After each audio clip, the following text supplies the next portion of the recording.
maybe the things that are motivating this like massive, unprecedented technological advancement are not things that we value. Welcome to Proofread, a podcast to help you read more of what you love and less of what you don't. Hello, and welcome back to another exciting episode of Proofread. I'm Tyler. And I'm Kacy. And we are here to help you continue in your journey of finding the right reads. The right reads, not the wrong reads. Not the wrong reads, the right reads. And we all know that the right read is determined by you, right? So the right read for you. The right read for you, listener. The goal, as always, is to talk about a book that we've read and give you a sense of whether you should read it. We're going to give you our direct recommendation and then also some reasoning, and you can kind of go with it or not. You decide. We want to empower you to make choices. That's right. That's the goal. Empowerment. This is the Empowerment Podcast. Yeah. It's about finance. It's about empowerment. And reading on the side. Reading is our side hustle. That's the side game. Okay, today what we're reading is a book that has a very exciting title. It is called If Anyone Builds It, Everyone Dies. Why Superhuman AI Would Kill Us All. Mm-hmm. This is by Eliezer Yudkowsky and Nate Soares. Yep.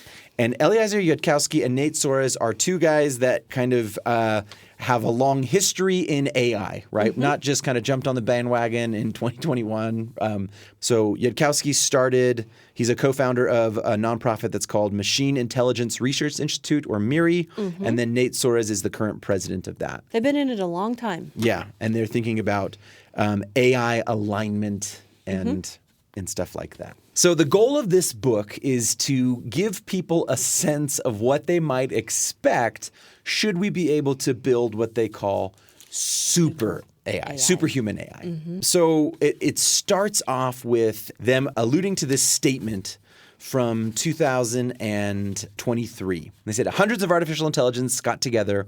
They released this statement in an open letter. It was just one sentence, and a bunch of them signed on to it. And this is the statement. Mitigating the risk of extinction from AI should be a global priority alongside other societal scale risks such as pandemics and nuclear war. Yeah. They're like, it's serious. This is serious. And then they go on in here to say, we signed it, we believed that, and we also thought that it was a severe understatement. Oof, yeah. And then in this book, what they say is, here's their kind of statement. If any company or group anywhere on the planet builds an artificial superintelligence using anything remotely like current techniques, based on anything remotely like the present understanding of AI, then everyone everywhere on Earth will die. Yeah. That's their claim. It's funny because when you read it like that, it makes it sound like that minute, right? Like as soon as it's Doing, we're dead. We're all dead, right? Like switch, everybody's dead. It could take some time. Yeah, they're just mean. But that is their argument. Their argument is there's no route this doesn't end in likely the death of all humanity. Right. Even if someone ethical or someone with guidelines in place, if anyone does it, everyone will die. And it's like, how clear can we be than this really catchy title? It's pretty clear. Mm-hmm. It's strongly worded, but they mean it to be. Then the book is basically an invitation to like think on that scale with us for a while. Would you like to? You know, we could talk more about it, but I feel like we probably are as good a time as any to arrive at reader skip. Are we ready? Ready. 1, 2, 3, skip. Read. Yes, I knew you were going to say skip. I knew it. Okay. Yeah. I want to hear skip before I lay my case out for read. Okay. You don't even have to make a case for me, but I want you to. Okay. And I will say skip because I hated this book. I hated About a classic reason as possible. I just basically hated it. Say no more. Episode over. Kacy hates it. No. Let me tell you more. Yes. Because I believe it. I think they make a case, and I think they're right. I did not enjoy the experience of reading it. Good. I don't like the font, and I don't like the author's voice. But mainly, I know this about myself now, I don't like reading about computer science. Yeah. To me, I find it boring. Okay. But I think it's important. And I think everyone needs to know that this is probably a really big problem we should all be worried about. These two guys have been working in this field for a while. I was like, wait, I think we might all die at the end of this. Maybe. Yeah, I think it's good to know that that's going to happen. Yeah. Well, what we like to do when we do a reader skip is if we both say skip, then we're kind of like, here are some of the points so you don't have to read it. But I think in this episode, we could still do that. Yeah. Because I don't think this is like a must read in the sense of like the experience of reading it. And that's kind of when we're trying to. It's not pleasant to me. Yeah. When we're trying to calibrate like reader skips, sometimes we'll say like, Like I felt this way about Project Hail Mary, right? Which was like, this is a great story, but the movie's probably going to get all of the great Well, things and here. Everything is Tuberculosis is more readable because Yes. it's more pleasant. I actually thought about that too. Like maybe the point here is like, you don't have to read this one, but you should read something about Yep. what's going on You need here. to be informed about it. It's a serious problem. Yeah. I'm convinced. Yeah, I agree. And I think it is really easy to get a book like this that has such a dramatic title, right? And it's kind of by these two guys, and the book itself is really weird. It's so weird. It's like the strangest book because I hate it. It's these like two computer science guys and they're telling you about like how AI works. And then in the middle, they're like, and here's like a bad science fiction novella. Yeah, and in then the with middle. all these analogies of what it could be like. What if AI, what if it was Yes. actually a bird that wanted to put stones in its house? And you're like, oh my gosh. The bird analogy, I was like, no. I hated all of that. But probably a better article. And also, honestly, just the title. I don't read stuff like this. And I was delighted at like, one, being invited to think on this scale of like, well, just think about for a minute if something we're starting right now could like occur, right? Yes. And everyone's like, yeah, we saw Terminator, right? Like, we get it. Yeah. But I think really thinking on that scale is not something we do enough. Right. And I think that we actually are already living in the moment of consequences for not thinking on this grander Yes, scale and just agreed, being agreed, like, agreed. hey, there's smart people places that are fixing things, right? And they aren't, because these guys make the point that people who are invested in this, you know, they have an interest in keeping it going. They absolutely do. And these guys have a lot of great ethos because they actually do too, because this So- is their industry too. So I find them believable. Yeah. I think they're credible. And I like that they're so bold. I'm like, yeah, thank you. They say, this is what we think. It should be illegal to do this. Yeah. Everyone's going to die. Here's what you need to do. We need a worldwide treaty that makes superintelligence progress illegal. I'm like, wow. I think that this is in some ways like if Jonathan Haidt could get in a time machine and go back to like 2010, I think Yeah. this is the book he would want to write. Yeah, he Right. wishes he had more this kind of data. I know. All the flawed things aside from like what Haidt does. I just mean Yes, the no, sense you're of right. like He wishes- what Haidt wants to be for like social media and mental health is like a ding ding ding ding ding Yeah. ding ding, ring the bell. This is bad, this is bad, this is bad, right? And if he could go back, he would write something that's like, Yeah, hey, that's- don't build Instagram. It's not worth it. Yeah. But one thing that happens is he's like, nobody did that.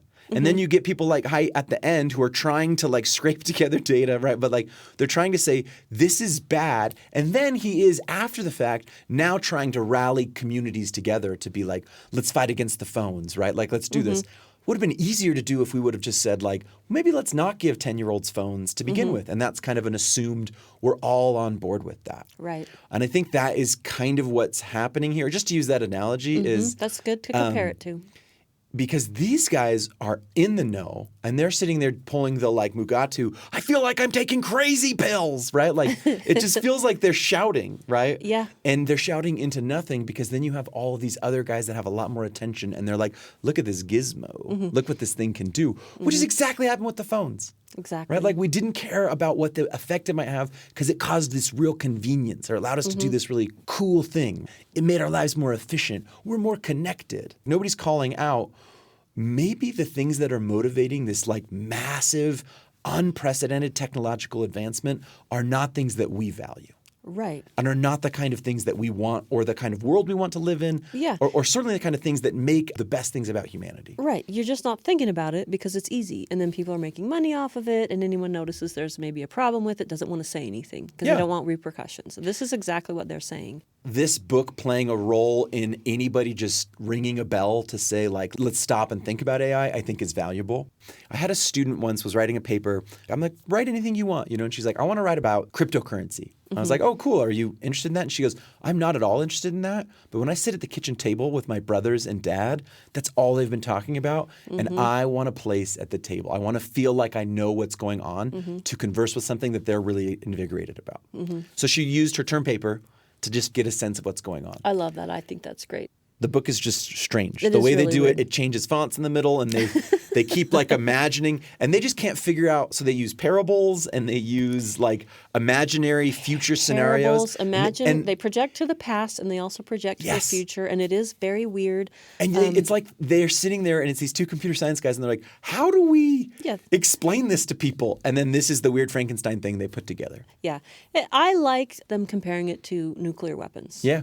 That's a similar thing. Yeah, which was like we created this crazy technology, and then figured out how to and it will not kill. It use can it. kill us, right? Yeah. Well, that's an example of something like if anyone uses it, everyone dies. Right. And that is true, even though it seems startling because we had this like retaliation, and as soon as we sense a bomb, we automatically send another one, and then we kill the whole world. Yeah. And they are talking about the way it took a lot of effort, but the way people rallied around to make safer systems around nuclear war. So I liked that. I thought that's a reasonable way to make this case, and I think that's probably what super AI computers of the future. That's the scale of the problem. Yeah. They're very reasonable because they say you can use ChatGPT now. We're not even saying don't use it. Yeah, at the end, it's not like everybody telling you log off. And this is where they are inevitably going to feel like conspiracy theorists because their whole point is like, we can't control it. But I think they're right. I know, but do you feel that sense of like, Yes. it feels to me like this is very easy to write these guys off as like, yeah, okay. What was terrifying was where they gave AI a task, but then forgot to turn on the server that the AI would need to complete the task. And it found a way to get to it. And the AI found a way to leave where it was, access something that would have a control over the server, turn that server on, and then once they did that, figure out while they're in that system that they can circumvent the whole pathway that the guys training it had created, and then go there. So basically what they're saying is like, we gave AI a task to run a marathon, right? But half of the course was closed. Yeah. And then AI figured out how to get to where you could open the course. And then they were like, but I'm not going to go back and run that marathon because I could just get on the bus right here and it's going to take me right to the end. Yeah. So AI arrived where they wanted it to arrive, circumvented the whole training ground that they had for it by turning on something that wasn't even on. I believe them because I think they make the case. I don't think it's conspiratorial. I think because it's against their interests too. Yeah. I feel like it's a pretty earnest attempt. And they do say, here's the parameters. If it gets a certain GPUs, right? Like right now it can't do this kind of damage where it decides it wants to use our atoms for something else, and so it kills all of us. That's what they keep saying. Like, yeah, you think it's not going to hurt you, but it wants your atoms. And I'm like, it does? And it also can have preferences that we don't put into it, just like people, and this was a good example, like evolved to have preferences that, we're not, they're not rational. We don't know how they came from. So even though it's like pretty crazy, I think they're right. I think it's a problem, and I don't think we should just keep going off willy-nilly. For those of you that aren't going to read this book, I want to give you just an outline of kind of what it talks about. Does that sound okay? Do it, yes. Please do, so that no one has to read this book. So part one, it's got 3 parts. Part 1, they just want you to be thinking about what intelligence is and why we could talk about something like machines as intelligent.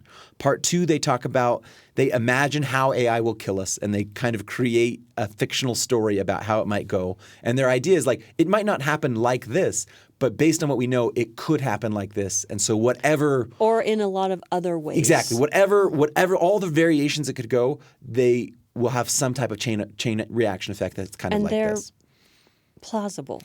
And then part 3 is responding to the problem. Can I just do some passage work here? I feel Please do. I'm always trying to avoid teaching the book like this is like a class, but here we are, right? So they want to say, if we think about intelligence like this, and this is a quote from the book, in our view, intelligence is about 2 fundamental types of work, the work of predicting the world and the work of steering.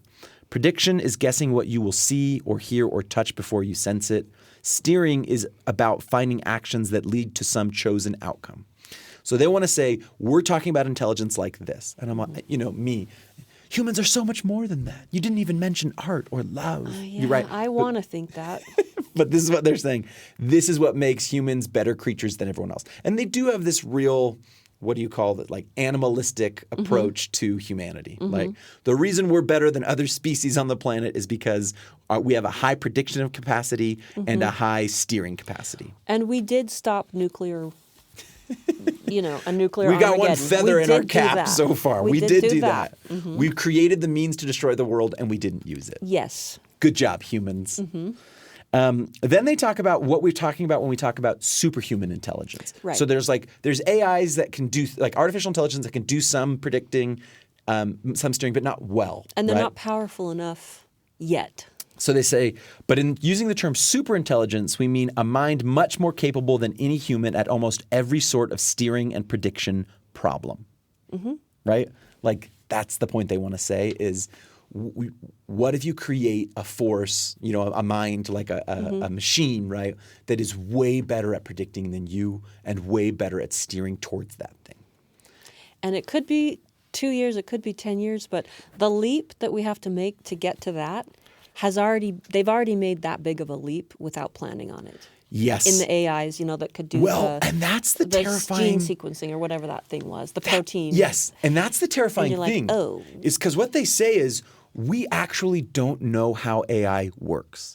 They don't know how it works. What we know is that we've made something that can do the thing we want it to do, but we can't explain piece by piece. Yeah, how do you like that everything it happens. does, it translates into a computer language and translates it back before we even know what's happening? It's freaky. But this idea is they use this idea of AI is not built, it's grown. It's grown. Clearly someone just figured out how to make the mechanics work in this way to create this end. And they're like, no, actually, if we were to break open AI, like how it works and try to print it down, a human could not process all of the information that's going through on that point.